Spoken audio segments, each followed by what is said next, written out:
अवधूत चिंतन श्री गुरुदेव दत्त. श्री स्वामी समर्थ. स्वामी तुमच्या सर्व इच्छा पूर्ण करो ही स्वामींचरणी प्रार्थना करते आणि आजच्या अशा सुंदर व्हिडिओला सुरुवात करते. अगदी सोपे उपाय आहे जे आपलं जीवन खूप सुखमय आणि समाधानी बनवू शकते. फक्त आपल्याला संयम ठेवण्याची खूप गरज आहे, कारण चमत्कार हा एका दिवसामध्ये होत नसतो. चमत्कार घडण्यासाठी आपल्याला संयमही तेवढाच महत्त्वाचा असतो. काही व्हिडिओ असे आहेत की 24 तासामध्ये चमत्कार घडेल, पण असं काहीही नसतं की 24 तासातच लगेच चमत्कार घडतो. कधी आपण सेवा करतो, कधी घडतंही. आपण सेवा कराशी एखादी वेगळी आणि आपण केलेल्या पहिल्या सेवा हे मिळून आपण त्या दिवशी नवीन सेवा केली तर ते लगेच चमत्कार घडतं.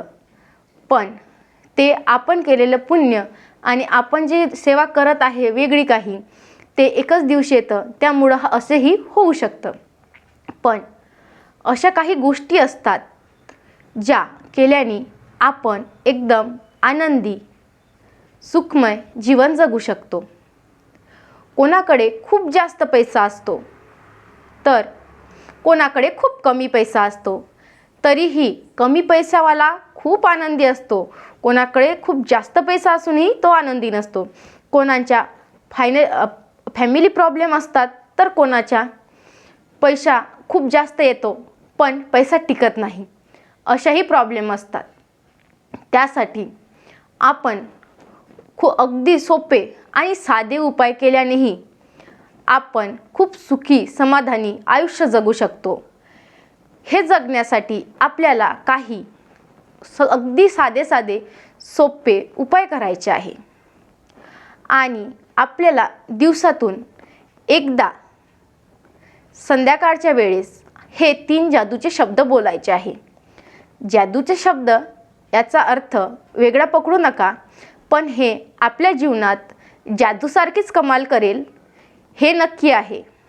आपल्या जीवनामध्ये कोणी सुख समाधानी नसेल, कोणाला संतान होत नाही, तर यालाच आपण पितृदोष, कोणाच्या घरी सुख मिळत नाही याला वास्तुदोष आणि कुलदेवताचा दोष असे म्हटले जाते. आणि हे करण्यासाठी आपल्याला काही वेळा खूप जास्त किंमतही द्यावं लागते जर पूजा वगैरे करायची असेल तर.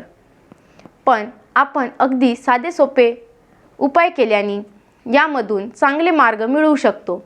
जसं की आपल्याला करायचं काय आहे, तर आपल्याला संध्याकाळच्या वेळेस 7:30 ते 8च्या दरम्यान आपल्याला 3 अगरबत्त्या घ्यायच्या आहे आणि ही सेवा रोज करायची आहे असं नाही. एखाद्या दिवशी खंडितही पाळायची नाही आहे.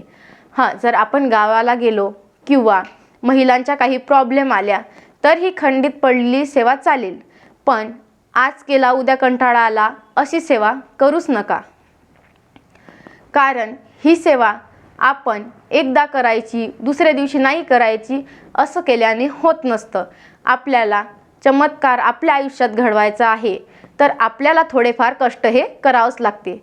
त्यासाठी आपण हातामध्ये रोज संध्याकाळी 7:30 ते 8च्या दरम्यानमध्ये अगरबत्त्या घ्यायच्या आहे 3 अगरबत्त्या घेतल्यावर पहिली अगरबत्ती आपण लावायची आहे.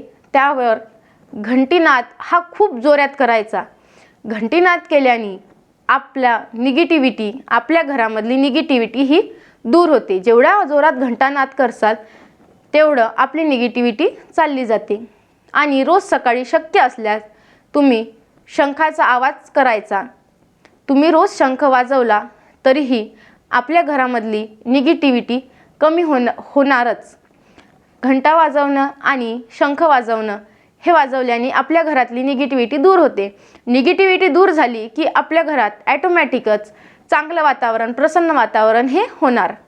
त्यासाठी तुम्हाला 3 अगरबत्त्या घेतल्यानंतर पहिली अगरबत्ती कुलस्वामिनीच्या नावाने घ्यायची आहे. तर ते देवाऱ्यात जाऊन घंटानाद करायचा आहे आणि ओम कुलदेवताय नमः, ओम कुलदेवताय नमः असं म्हणायचं आहे. 11 वेळा म्हटलं तरीही चालेल आणि जेवढा वेळ आपण घंटानाद करू तेवढा वेळ म्हटलं तरीही चालेल. पुन्हा ती अगरबत्ती देवघरामध्ये खोसून द्यायची आहे स्टँडमध्ये. त्यानंतर आपल्याला पितृदोष हा असतो, तर त्यासाठी असो किंवा नसो तरी पण पितृच्या नावाने आपल्याला ही अगरबत्ती जळवायची आहे रोज. तर पितृदोष, कोणाच्या घरात पितरांचे फोटो असतात तर कोणी म्हणतं की पितराचे फोटो नसाव, पण असले तर काहीही हरकत नाही, पण ते दक्षिण दिशेला असणं गरजेचं आहे. कोणी म्हणते उत्तर दिशेला लावायचं. उत्तर दिशेला पितृंचे फोटो लावायचे नाही, नेहमी दक्षिण दिशेला लावायचे. उत्तरेकडे त्यांचं दिशा झाली तर चालेल, पण दिशा ही आपली दक्षिणच असली पाहिजे. जी भिंत असते ती उत्तर असली तरी चालते, पण त्यांचा जे चेहरा असतो तो दक्षिणेकडेच झालेला पाहिजे. तर पितृंसमोर अगरबत्ती ओवाळायची आणि ओम पितृदेवताय नमः, ओम पितृदेवताय नमः असं म्हणायचं. पितृचा फोटो नसेल तर दक्षिण दिशेकडे अगरबत्ती फिरून ओम पितृदेवताय नमः असं म्हणायचं. बरेच ठिकाणी देवघरामध्ये टाक असते, तर त्या टाक पहिल्या पायरीवर नाही तर शेवटच्या पायरीवर असायला हव्या. असल्या चालते, असं कुठेही नाही की त्यांचं पितृंचे टाक घरात नसावी असं नाही. पितृंचा फोटोही असावा आणि टाकही असावी. तर आणि नसलीच तर तुम्ही दक्षिण दिशेकडे अगरबत्ती फिरवा आणि कुठे स्टँड असेल तर तिथे दक्षिण दिशेकडेच ती अगरबत्ती खोसून टाका. काळजी घ्या, आपले इथं छोटे बाळ असतील त्यांना चटका लागू नये, एवढंच बस. त्यानंतर आपलं वास्तुदोषामध्ये आपण सगळ्या घरामध्ये आपल्याला ती अगरबत्ती फिरवायची आहे. आणि ओम वास्तुदेवताय नमः, ओम वास्तुदेवताय नमः हा मंत्र म्हणत म्हणत ती अगरबत्ती बेडरूममध्ये, हॉलमध्ये, किचनमध्ये, अगदी टॉयलेट बाथरूमच्या पॅसेजमध्ये सुद्धा, फक्त आतमध्ये न्यायचं नाही आहे, पॅसेजमध्ये सुद्धा तुम्ही अगरबत्ती फिरवायची आहे आणि ओम पितृदेवताय नमः, ओम पितृदेवताय नमः असा मंत्र म्हणायचा आहे. आणि त्यानंतर आपल्याला मेन डोअरवर जायचं आहे. दरवाजावर गेल्यानंतर समोरच्या तिथे आपल्याला ओम वास्तुदेवताय नमः असं क्लॉकवाईज अँटी क्लॉकवाईज आपल्याला ही अगरबत्ती फिरवायची आहे. आणि तिथेच तिथे दाराचे तिथे स्टँड असेल तिथे अगरबत्ती लावायची आहे.